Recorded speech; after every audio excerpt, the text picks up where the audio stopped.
This episode of Reality Escape Pod is brought to you by Morty, the World Escape Room Championship, Buzzshot, and Patreon supporters like you. Buzzshot is customer satisfaction software for your escape room business. They offer an assortment of pre- and post-game features, including robust waiver management, branded team photos, and streamlined review management for Yelp, TripAdvisor, Google Reviews, Morty, and more. Here's what Dawson McKay, CEO of Escape Alaska and a Buzzshot customer, had to say.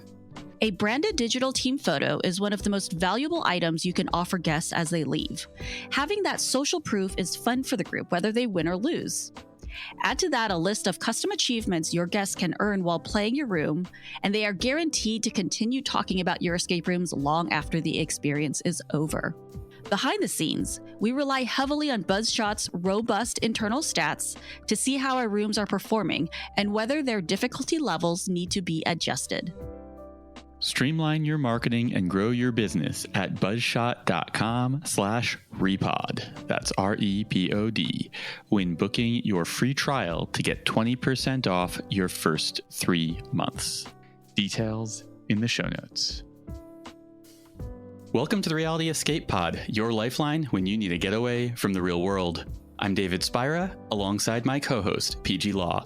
Together, we're exploring immersive gaming from all angles, and we'll be joined by guests who really know their stuff.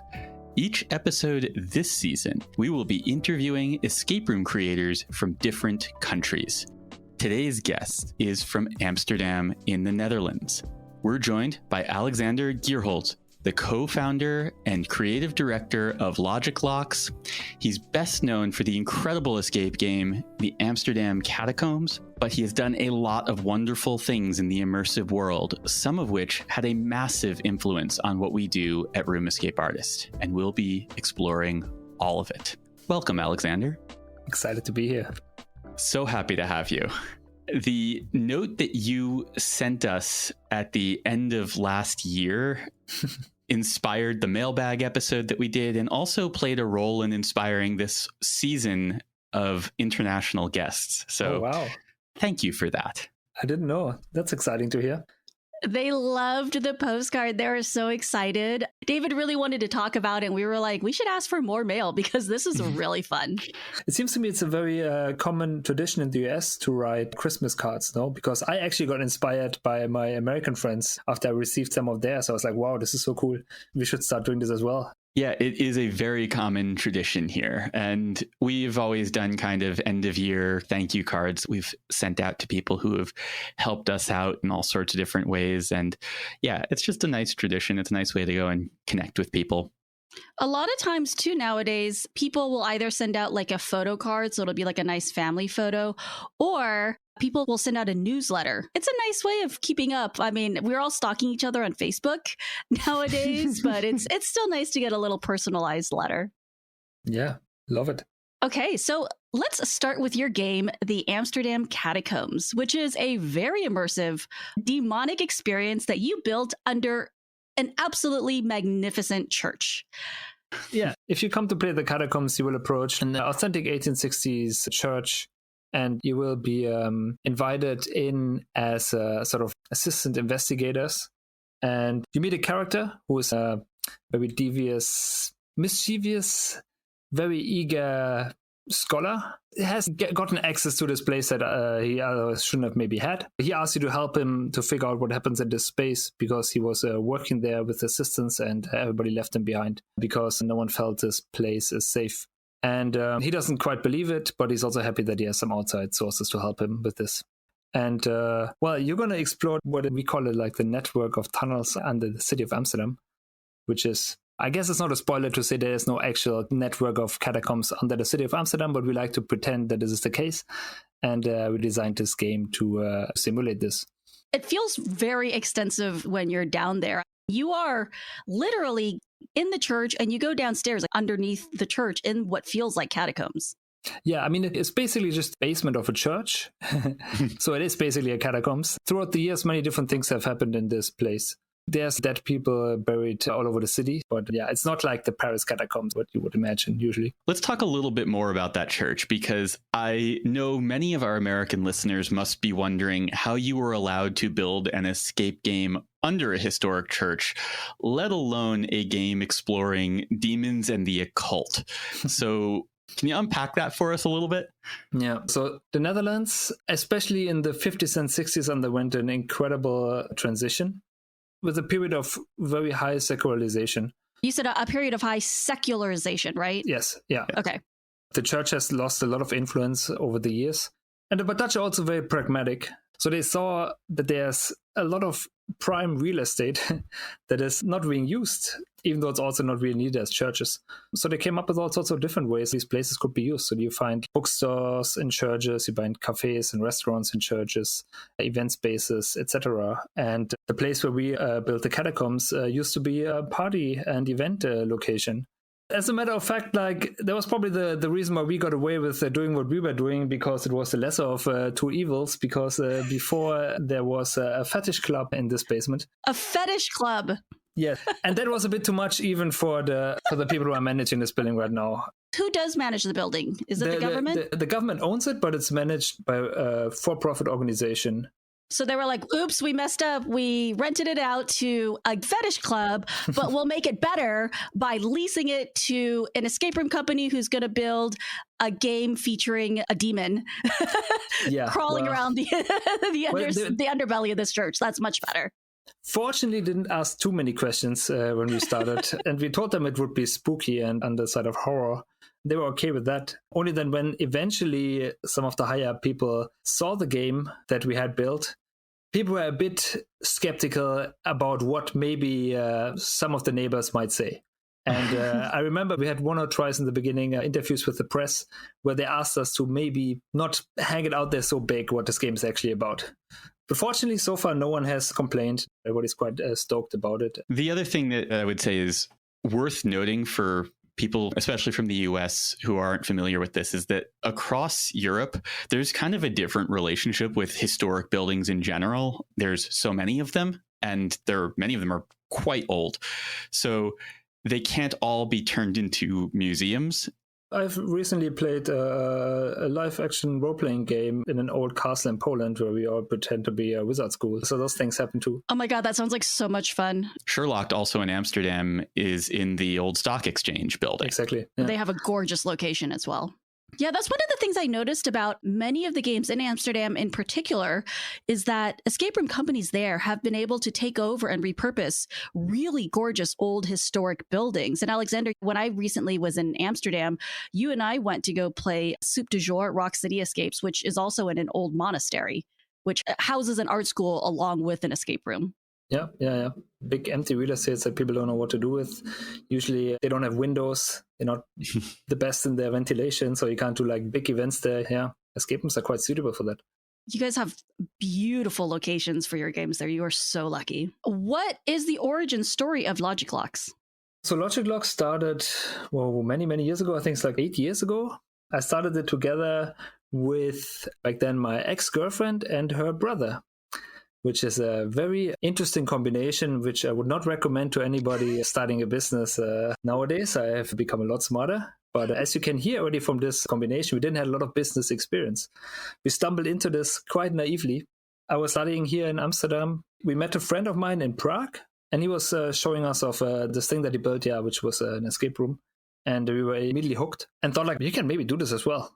We went back to Amsterdam. We plundered the attic of my ex-girlfriend's and her brother's father, who was traveling a lot, collecting all sorts of things from many places. And fortunately, we were allowed to use almost everything. And around this, we constructed our story, and we hustled a basement that we could use for, I think, 10 months for free to build. And with just really a handful of savings that we had, and a lot of free time and a lot of curiosity about how to build stuff and how to learn all sorts of skills, the three of us built our first game, The Secrets of Eliza's Heart. Yeah. Oh my God, I love that game. I thought it was so much fun. Even now, after all these years, I think it still holds up, even though you can feel that it's not a ton of tech in there, but the puzzle flow in there was fun. The storyline was great, very immersive, and all the props, the set was gorgeous. thanks to plundering like a grandfather's attic, which feels like the start of an adventure movie somehow. Yeah, a lot of love went into this game, and we were back then really obsessed with trying to get every prop as authentic as possible. I mean, like, a lot of it has been broken by now, as it usually goes, because only then later we realized that building your game around a bunch of unique, irreplaceable props isn't really the best idea. Even though they're very exciting to have in the first place. So yeah, we went in with all this like very hobbyist enthusiasm, and we were really very much positively surprised by how it was received. Back then, there was no other games that we knew here in the city, and we didn't know if people would like this. What year was that you built that first game? I think it was 8 years ago. So it was like 2014, 2015. That game was really impressive in its own unique way and really beautiful when you crafted it. And it still holds up as a result of that. The execution was just fantastic, but it is also a remarkably different experience from your second game, The Catacombs. How did Logic Locks go from producing Eliza's Heart to something so big and so sprawling like Catacombs? What was that journey like? One thing that we always really cared about, and that you can also see in Elizabeth, is that we really cared about the storytelling and the scene. We were never interested in just building puzzle rooms. Straight from the beginning, we thought like this can be much more. So there's, I think, like a common thread. Both of these games care a lot about the story. And we have in between also built some other things that maybe are not as well known because they're not so accessible. We made one game that is a traveling freak show. That's a caravan. It's a 15 minutes escape room experience, which I think also has a very lovely little story, actually. And we were playing loads of games, and we started to organize up the game, the escape room convention. We were doing a lot of research, talking to a lot of people, getting lots of inspiration by this industry, which back then didn't exist like that. We were just excited and saw a lot of potential. And then we built this game together with a partner who had much more knowledge in terms of tech.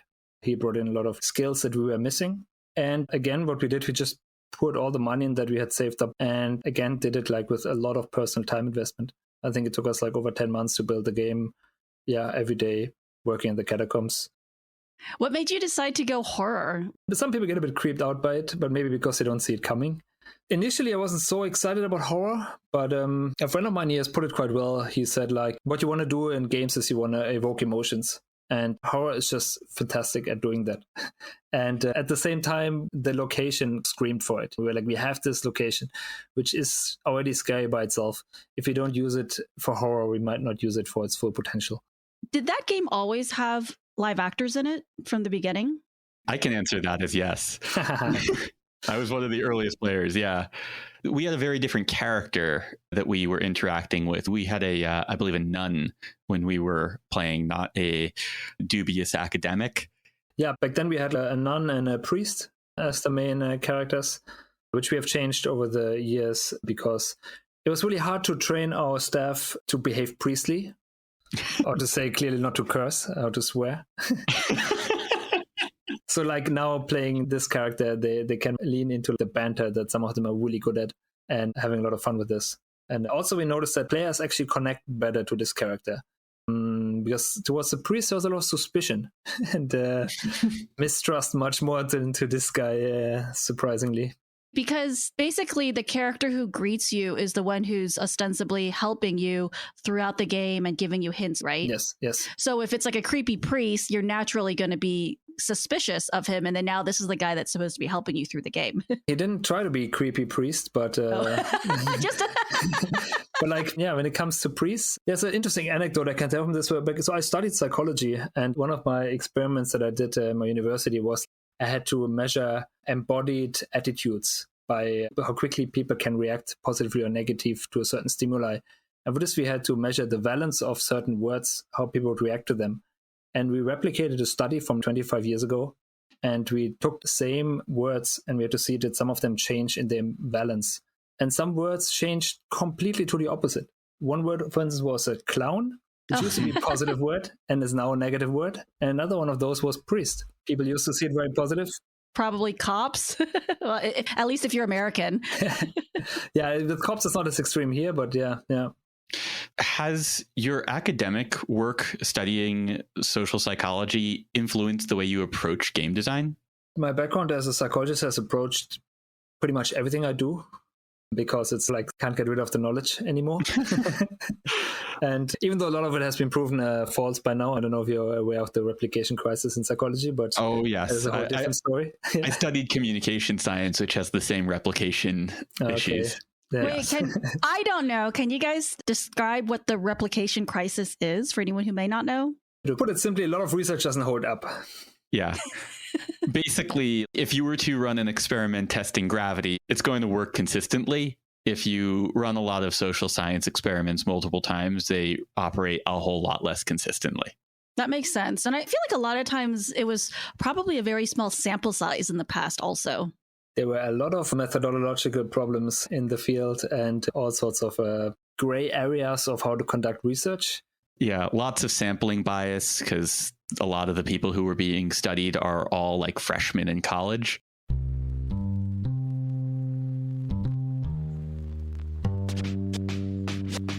We're taking a moment to thank our sponsor, Morty.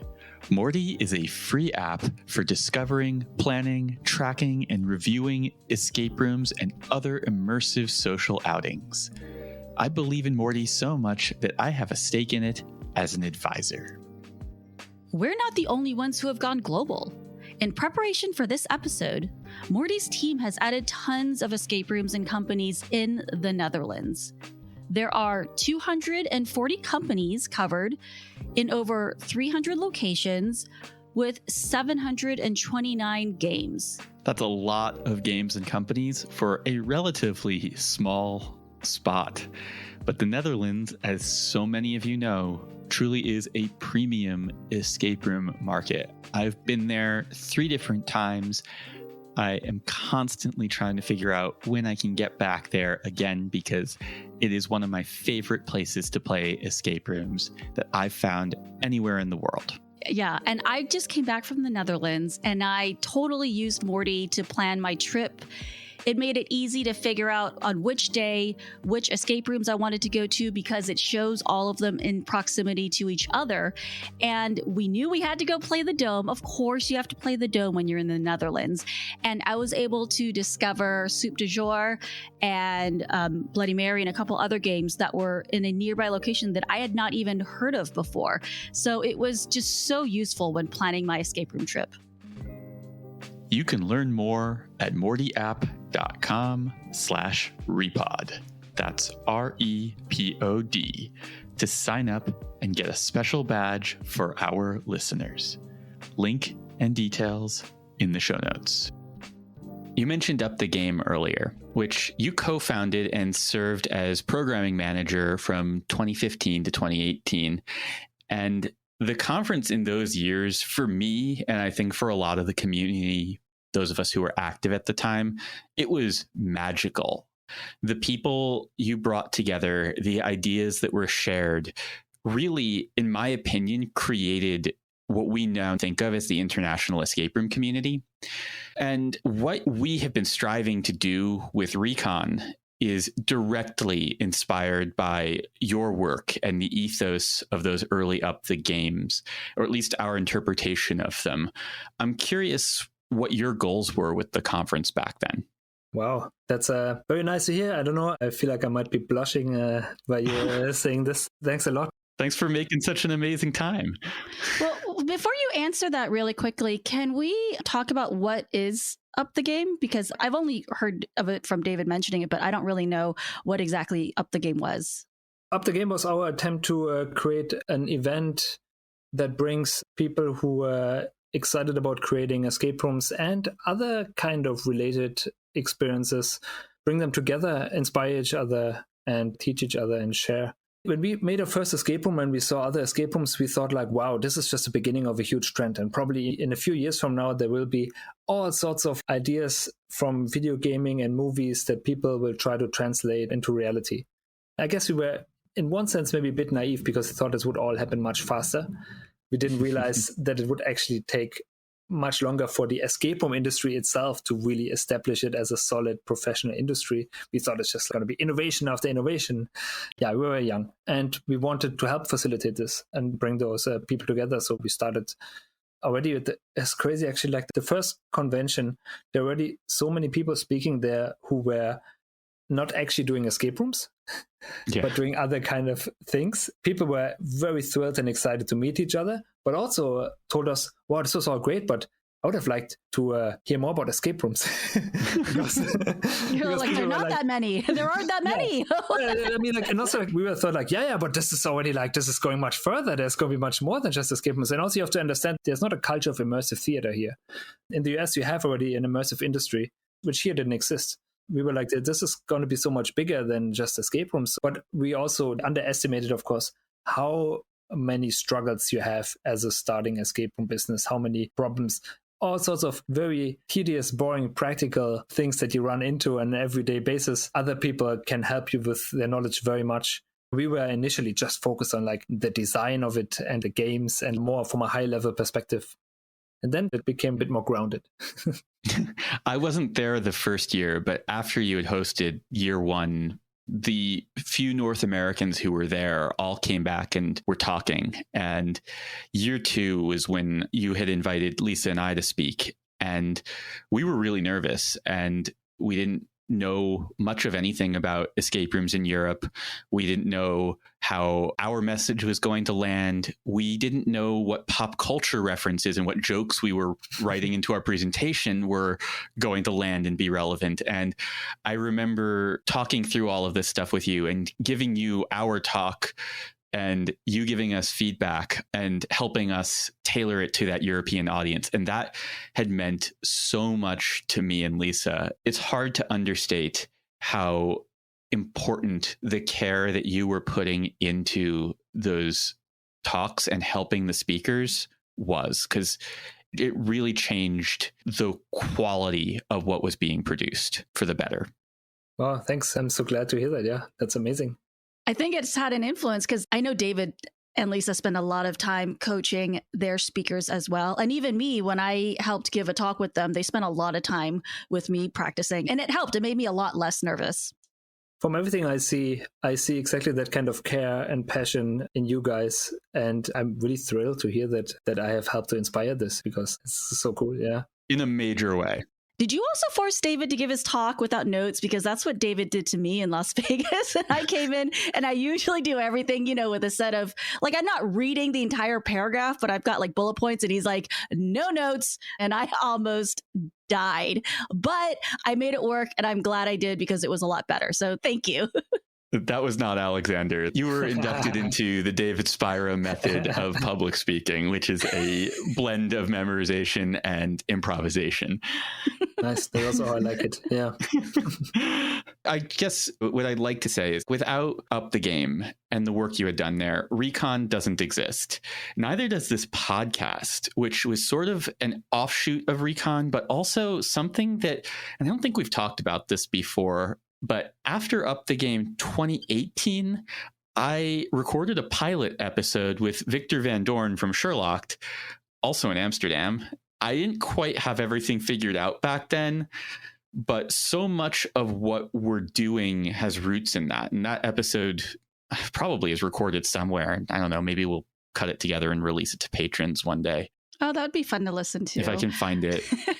Yeah, I mean, even like the way we structure quite a bit of this podcast, it sounds like was inspired by some of the things you did at Up the Game. Because, for example, this season 4 is all escape room creators, but the first 3 seasons, our guests are really varied. And even though we think of ourselves as an escape room podcast, we try to bring on creators of many diverse, immersive games and experiences. So we have people from LARPs, we have people who've made board games, we've had people who've made puzzle style app games, or we've had people that have designed challenges on Survivor. So we also really tried to bring on different creators of different immersive experiences because I think escape rooms really blends all of that together, right? There's challenges, there's immersive acting and improv, there's definitely puzzles, but it's so many different things combined. I think that's part of really the challenge of escape rooms, why I respect the creators so much. And part of the reason probably why it hasn't taken off as much as it really should have is because it's so difficult to do.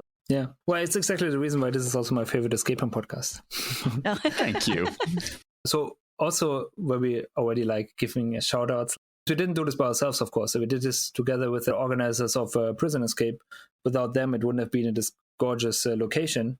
And without their huge and dedicated team, we wouldn't have been able to do all the logistics and stuff. It was incredible, the amount of work that they have done. The location of most of those early up the games was the Breda Prison Dome, which was an actual prison that was retired and turned into an event venue.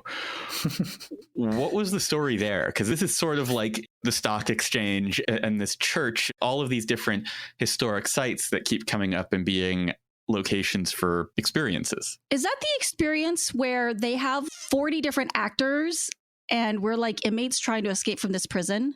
Yeah, there's a few hundred players and I think like 50 actors and a few hundred players, 50 actors. 400 players, I think. Yeah.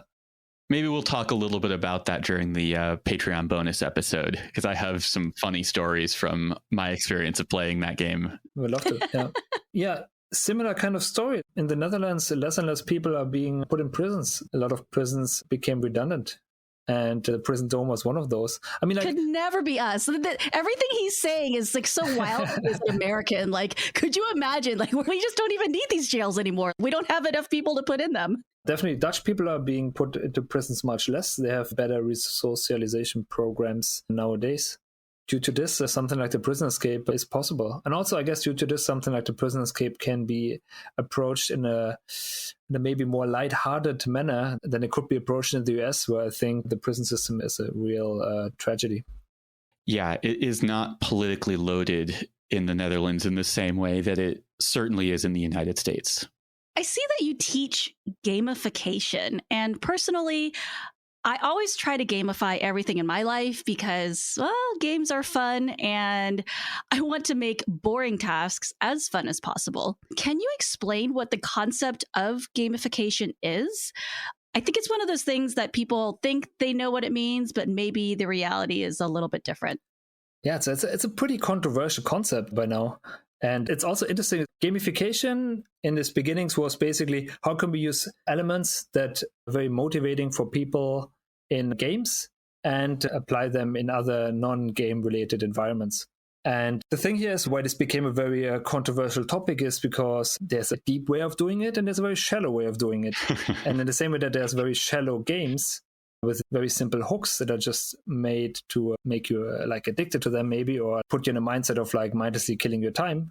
You can use those mechanics also and apply that in other settings. So you can imagine like someone taking elements from like a dungeon crawler and trying to implement them in someone else's job environment. You can debate if there's an ethical use of the tool. In the same way that you can debate if those games using those tools are actually ethical. There's this book here somewhere about addiction by design, which talks all about the tools that are being used in slot machines and how these games are being optimized. You could imagine using many of those tools and use them in other fields, but that's the dark side of gamification. If you see it, like I was teaching gamification, I think for 2 years. I was first teaching game design, then gamification. And the next year I was teaching science of well-being, There's a progression here, There's so many overlapping elements, but go more and more deeper into it is like the question, like what does it help to live a meaningful life? And why are there certain things that we consider in games that give us like this passion and this meaning and this enthusiasm? And how can we frame our world to either recognize them in other parts or to frame it in other parts like this to get people curious and excited about them? I have a series of apps on my phone. One is like working out. So if you like mark that you worked out and you did these things, I don't know, you get some gold for your character and you can use that gold to run an RPG. Or I have apps where I put down tasks. And as I do the tasks, I mark them completed and then a little town will grow. So you mentioned before, you said that you think that there's a shallow way of doing it and there's a deeper way of doing it. So is that considered like a shallow way of gamifying? My personal view on those things is like, if it actually helps you to connect with the actual activity, instead of just distracting you from the activity, I would consider it meaningful. So we can say, okay, every time you go running, you build up this town. And then your main focus becomes to build this town. Well, I think probably it would be better to create something that helps you to connect with the reason why you're running and what you get out of running, and make you mindful about the running and not make the running a tool to fulfill another virtual purpose. Sometimes I really feel like we're having a bit of a maybe spiritual crisis in the sense that we're creating all these virtual worlds to escape from like the very real problems that we have. We shouldn't try to flee into virtual worlds. This is antithetical to everything I believe in. All I want to do is flee into a fantasy world. Maybe if instead of every time I went running, there was like an image of me and I progressively got like skinnier and skinnier or something. Like maybe that would inspire me to connect more with running. I mean, I had a bit of a moment where I was questioning a lot of the work that I was doing a few weeks ago when I was doing a training to become a nature guide. And we were in the wild in the south of Spain, tracking animals and interpreting nature. And it was fascinating. It was amazing. This was an experience that didn't need to be gamified for me because it felt really immersive. But the shocking moment was for me when I was in the woods collecting things. And I remembered playing a video game in which I was doing the same thing. And I thought like, oh, wow. So actually like I'm doing the real thing now, but my memory, my association is the virtual activity that I had more often and I have much more memories and associations with. And this moment was for me so shocking because then I started to realize at the same time we're in an environment that is heavily threatened and with a lot of ecological problems. And I don't really connect with it as much because I go home and engage with my virtual environment, which is increasingly getting better. My video games are getting better. All these games that I'm playing and all these tools and gadgets that I have are continuously getting better and making me feel like there's a progression. But if I go actually in the real world out there in the wild, things are continuously going worse. And this was for me a moment where I was like, okay, there's something really deeply problematic here and steering me a bit away from the concept of escapism.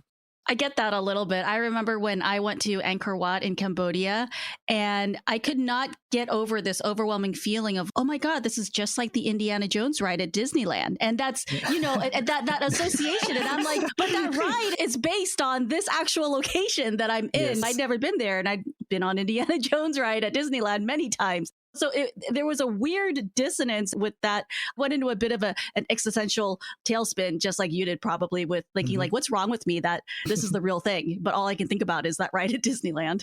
I had a very similar experience in Venice, Italy, where I remember walking through the city and thinking, this feels like a Counter-Strike map. Yes. I remember this map as well. Little Italy was it, I think. Yeah, it's not as easy as shallow or deep gamification, but I think, also that's what I like about escape rooms is that to me, it opens up your imagination and it opens up your creativity when you play it.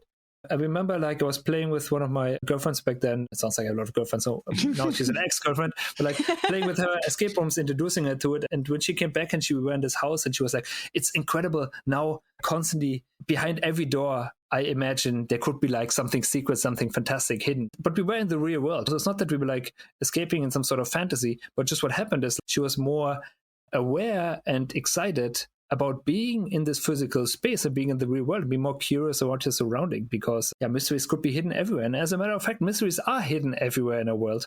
This is actually what excites me about escape rooms. It's what made me realize I was doing that when I went scuba diving.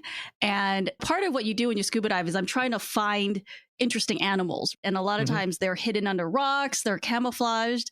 And I was like, why am I so good at searching when I'm scuba diving? And I'm so bad at it in escape rooms. But that's part of what I love about scuba diving is that feeling of, oh, I found something. Like I discovered this lionfish. Yes. And everything that helps you to get into this mindset of curiosity about the world, I think is a great thing.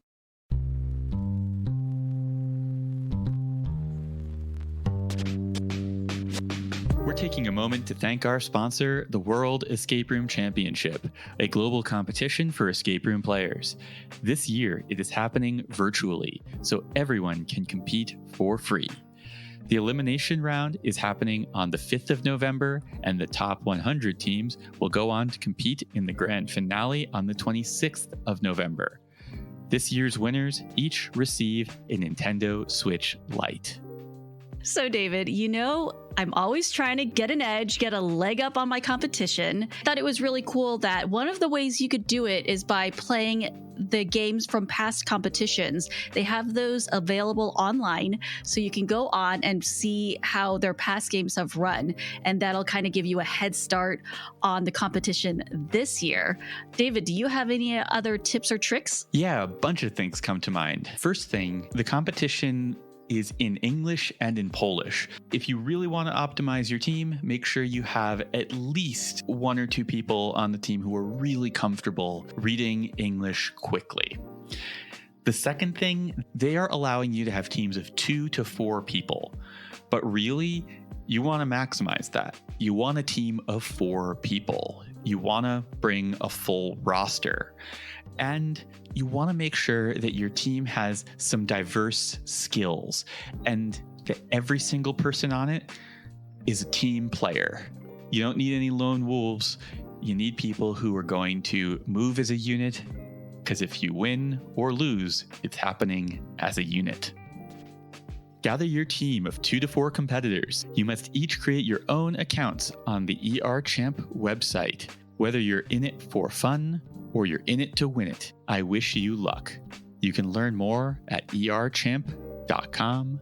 Details in the show notes. One of the things we're doing with all of our guests this season is we're asking them to spread the love around their country a little bit.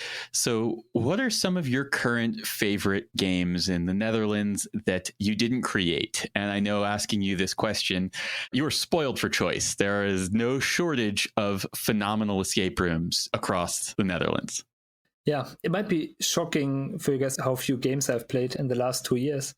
I think the first time I played an escape room in like maybe 5 months was actually with PG when you were here. So the things like, I know of a lot of fantastic games out there that I haven't really personally played yet. I only played Molly's game a few months ago, which is a game that everybody else internationally already knows. I love it. I haven't played it. It's also maybe a bit of answering a slightly different question, very political here, is that I would recommend everybody to keep an eye out for a game that will open up very soon that is made by a company called Entered. And they previously made a game called I Can Hear You. And I Can Hear You did by far not get the amount of international attention that I think it should have gotten. I have not heard of it. Yeah, that's tragic because the makers decided very consciously to not promote it too much in the escape room world because they felt like they don't want people to come and expect an escape room and then be disappointed. I think they underestimated how much people in the escape room world also really were interested in slightly different and adjacent experiences. Yeah, I have seen a number of creators make that mistake. So it's really like, this game was fantastic. It was a horror experience with one of the main game mechanics that you would have to hide from a blind person, which is now a mechanic that I have been seen in many different other games as well. But the way they did it with the focus, the really narrowing it down to this mechanic was incredible. And the gameplay elements that they introduced with it were so good. The focus of design was so well done in this experience that it's still one of my favorites. This is the game in Belgium. There's a problem. This game doesn't exist anymore. It is closed by now. But the same guys, they are going to release a game soon. It's called Demise of the Grisers. Grisers is a slang word for train fanatics. Ah, okay. And the company is called Entered. It's not going to be an escape room, but I'm pretty sure that if you like escape rooms, you will like this because it's a real-life game with completely unique mechanics, actors in it as well, and incredible world building. Belgium is not really on the map a lot. Yeah, and I'm committing to this now. Over the next few seasons, we're going to try and get many more creators from the Netherlands on the show. It's been something we've been aware that we need to do, and we love all these people. So we will be exploring this region much more over the coming seasons. Nice.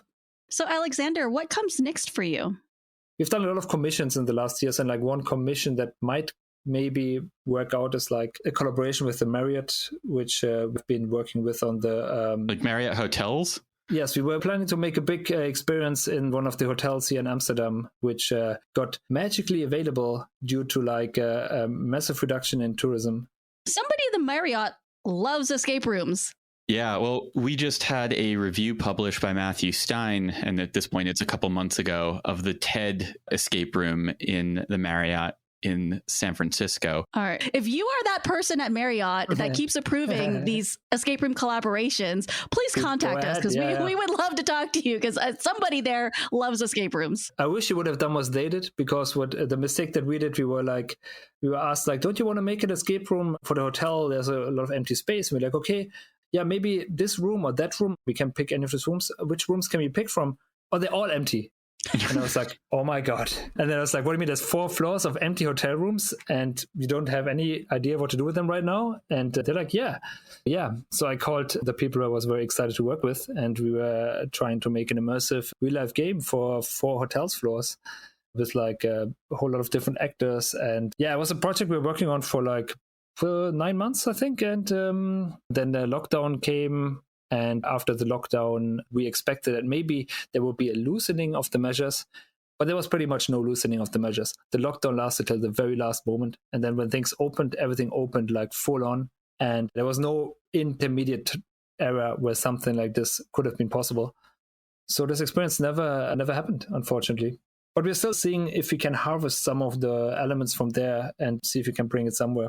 And at the same time, we want to do, again, another horror experience, very likely in the space where we have currently the Secrets of Eliza's Heart, and whose time is limited because we want to eventually use the entire space for one new big experience. I can't wait to play it. Where can people find you on social media? I'm not so into social media. Shoot me an email if you want to be in touch. My email is alexander@logiclogs.com. Yeah, if you follow us on Logiclogs, you can also see some of the things we're posting. Everything I do work-related, I usually put there. Alexander, thank you so much for joining us. This has been a true pleasure. Thank you. Thank you for inviting me. I'm really excited that you are moving forward with Recon. And as I said once, I think you're the perfect people to do this. And I'm very excited that you are doing it. Thank you. And we hope to have you out to speak at some point once international travel becomes a little less chaotic. Yeah. The Reality Escape Pod is produced by Lisa Spira, edited by Steve Ewing of Stand Inside Media, and brought to you by RoomEscapeArtist.com, your home for well-researched, rational, and reasonably humorous escape room and immersive gaming content and events. This podcast is supported by a Patreon. If you've been enjoying our content, we would really appreciate if you became a patron. We have a really robust community. That's my favorite part of the Patreon, are the discussions in the Discord channel. And David and I have also recorded bonus episodes. These are usually recorded right after our main episode, and these are more casual conversations about the escape room industry at large. For our higher level backers, we also have a Spoilers Club. This is where we interview renowned creators of phenomenal games from all over the world. And we have the deep dive spoiler conversation that everyone wishes they could have at the bar with the creator of the game after they played it. Recently, we have interviewed the creators of Lost Island of the Voodoo Queen at Escaparium in Montreal, Catacombs from Logic Locks in Amsterdam, Hope End from Ministry of Peculiarities in Los Angeles, and Storyteller's Secret from Boxeroo in Boston. The conversations are really interesting, and we learned a lot about these games that we loved while talking about them. None of this is available on the open internet, though, because spoilers are sort of a problem for our community, so they are only available for people who are backing at the $15 level or more. If you can afford it, the conversations are great. We'd like to take a moment to thank our highest tier sponsors, Derek Tam, Breakout Games, Jonathan Driscoll, Pat Toupin, Rex Miller, Paula Swan, Scott Olson, and Byron Delmonico. If you've been enjoying our show, please consider doing any one of the following things. Share it with a friend, or give us a 5-star rating on Spotify or Apple Podcasts. The more that we can get our content out there into the world, the more we can share our love of escape rooms and immersive gaming. We were having a treasure hunt through the city for big groups, and our concept was that people would meet different characters in different parts of the city. And I was playing a character that was waiting in a bar. I was a double agent with multiple personality disorder. They had to interrogate me, and it would have been a very difficult interrogation because I was working for two agencies at the same time while being confused about who my actual personality is.